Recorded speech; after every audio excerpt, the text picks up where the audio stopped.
You'd have a hard time finding two lawmakers here in Washington farther apart on the political spectrum than Democratic Congressman Barney Frank and Republican Congressman Ron Paul. But now they are teaming up big time to call for substantial cuts in U.S. military spending. They write this in a joint article. We may not agree on what to do with the estimated $1 trillion in savings, but we do agree that nothing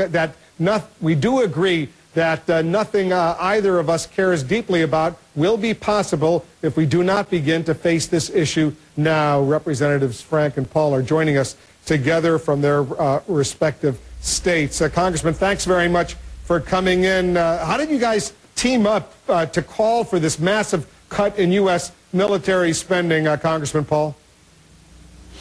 Well, the two of us have talked about this over the years, but actually Barney was motivated to come to me and ask me about this, about setting up a commission to do the study and set out a program, and it's not going to happen tomorrow. It's a 10-year program, and he asked me if I'd be interested in doing a little bit more work.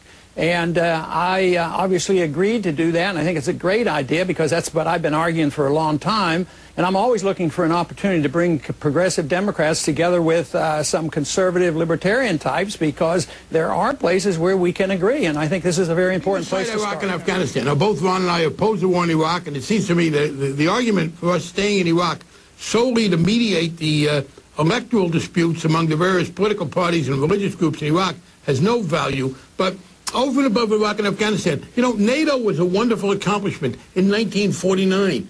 In the years since, Western Europe has gotten strong. The military threat to Western Europe, the Soviet Union, has disappeared. We continue to subsidize the budgets of Western Europe.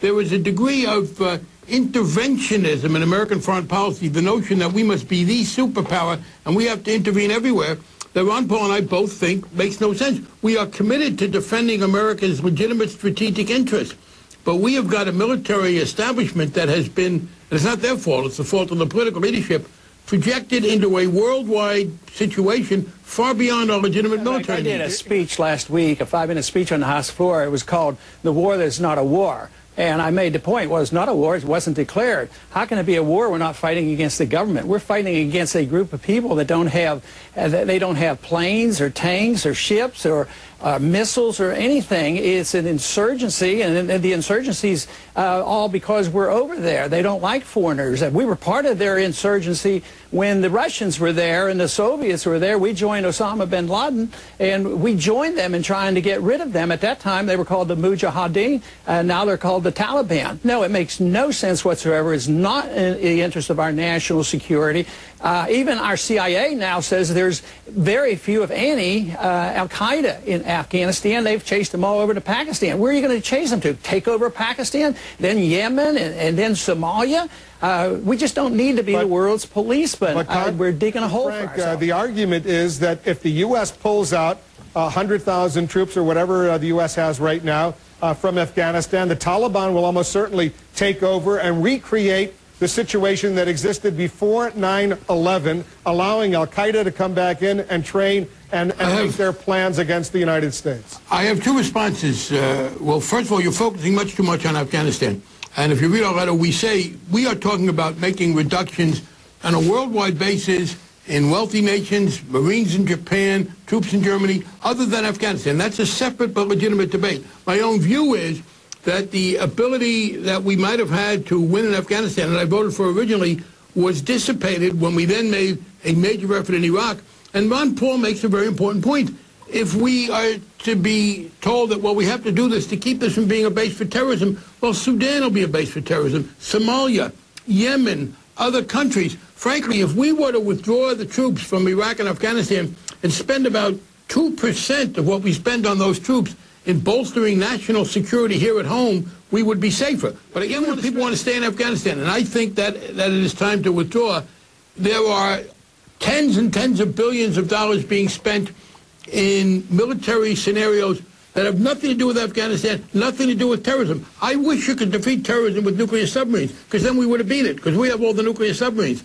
The major part of our weapons spending and our military commitment overseas has nothing to do with terrorism and little to do with making us safer. But very quickly, Congressman Paul, why are you and maybe Michael Steele, the chairman of the Republican Party, almost basically the only major Republican figures who are saying what you're saying, because almost all the other Republican leaders totally disagree with you.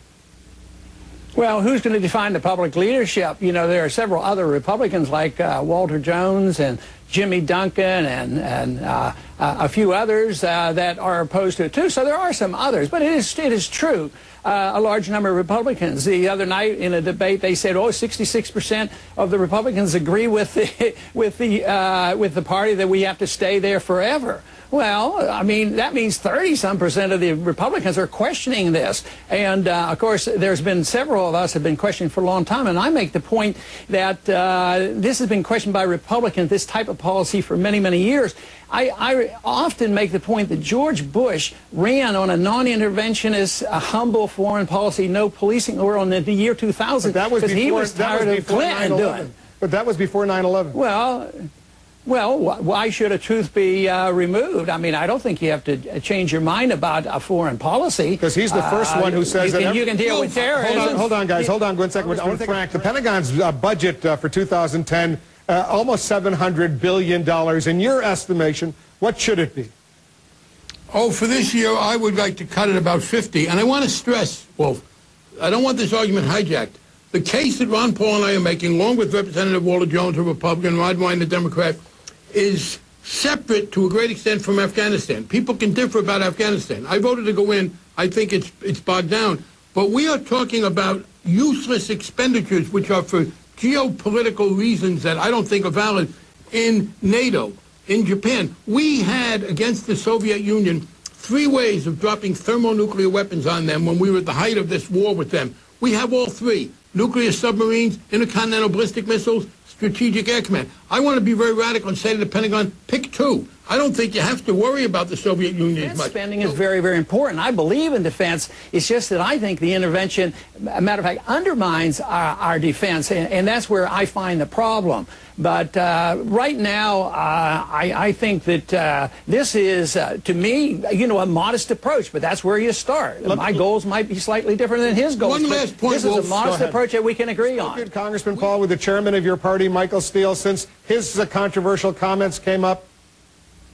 No, I have not spoken to him. I went to his defense because I thought he blurted out the truth, and I was very pleased with it, and I wanted to encourage him. Of course, the political pressures are such that things have to adjust a bit. But let me tell you, there's a lot of people who agreed with what he said, and a lot of Republicans agreed. And I think the non-interventionist foreign policy under the stress of this economy, not only is it a necessity, it makes good common sense that we quit doing this. I think I'm going to win this argument long term. Our empire is going to end. Our troops are going to come home. I want them to come home in a more calm, deliberate fashion. But I don't want them coming home like they did in the Soviet system with a total collapse of a system. Our empire is going to end because we can't afford it. I mean, we're running up these trillions and trillions of dollars worth of debt, and when you look at the total debt, what we're talking about here, what we're saving over 10-year periods, this is a modest suggestion, and there shouldn't be any reason why anybody should disagree with this. And I find tremendous support, especially with the young people who are inheriting this budget and this debt. They're sick and tired of it, and they don't want to have any part of all this foreign fighting and militarism that's going on. And by the way, I would just like it to happen a little smoother than what's going to happen if we don't do something. If you don't do what Ron Paul and I are suggesting, and again, aside from Afghanistan, in reducing the thermonuclear arsenal to destroy a non-existent Soviet Union and letting NATO defend itself, then you're going to have to either have a degree of tax increases that could damage the economy and impinge on people, or make cuts in vital domestic programs that impinge on the quality of life. And I don't understand why we should continue to subsidize Western Europe and Japan. Leave aside Afghanistan. Congressman, a good discussion.